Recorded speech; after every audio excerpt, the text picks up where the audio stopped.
الحمدللہ رب العالمین والصلاة والسلام علی سید المرسلین اما بعد۔ ذی الحجہ کے ابتدائی 10 دن بہت زیادہ فضیلت والے دن ہیں، جیسا کہ نبی علیہ الصلاۃ والسلام فرماتے ہیں کہ اللہ تبارک و تعالیٰ کو نیک اعمال جتنے ان 10 دنوں میں محبوب ہوتے ہیں اتنے اور دنوں میں محبوب نہیں ہوتے، اس لیے ان 10 دنوں میں خصوصی طور پہ نیک اعمال کرنے کی کوشش کرنی چاہیے۔ ان نیک اعمال میں سے ایک عمل یہ ہے کہ تکبیریں کہی جائیں، اللہ کا ذکر کیا جائے۔ چنانچہ امام بخاری رحمہ اللہ روایت کرتے ہیں کہ جناب عبداللہ بن عمر اور ابو ہریرہ رضی اللہ تعالیٰ عنہما یہ ان 10 دنوں میں بازار کی طرف نکل جاتے، مارکیٹ میں چلے جاتے اور تکبیریں کہتے، تو لوگ ان سے تکبیریں سن کر تکبیریں کہنا شروع کر دیتے۔ اس سے اندازہ لگایا جا سکتا ہے کہ ان 10 دنوں میں تکبیروں کا اہتمام کس قدر کرنا چاہیے۔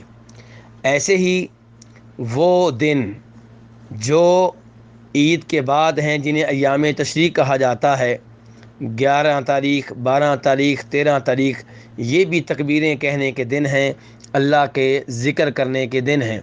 اللہ تبارک و تعالیٰ نے ان ایام میں ذکر کرنے کی ترغیب دی ہے، اور خود نبی علیہ الصلاۃ والسلام نے بھی یہ بیان کیا ہے کہ ایام تشریق اللہ تعالیٰ کے ذکر کے دن ہیں۔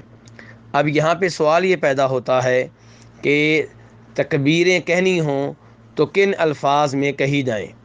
تو گزارش یہ ہے کہ اس معاملے میں نبی علیہ الصلاۃ والسلام سے کوئی ایسی حدیث نہیں ملتی جو صحیح سند سے ثابت ہو اور جس سے پتہ چلتا ہو کہ نبی علیہ الصلاۃ والسلام نے تکبیروں میں کون سے الفاظ کہے ہیں۔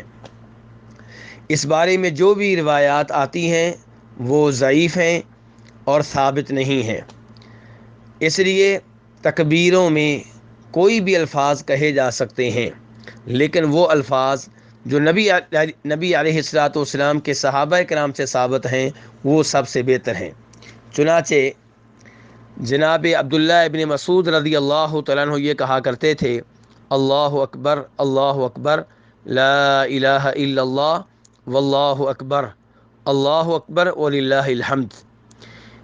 ان الفاظ کو امام ابن ابی شیبہ رحمہ اللہ نے عبداللہ ابن مسعود رضی اللہ عنہ سے روایت کیا ہے، اور شیخ البانی رحمہ اللہ نے انہیں ارواء الغلیل میں درست اور صحیح قرار دیا ہے۔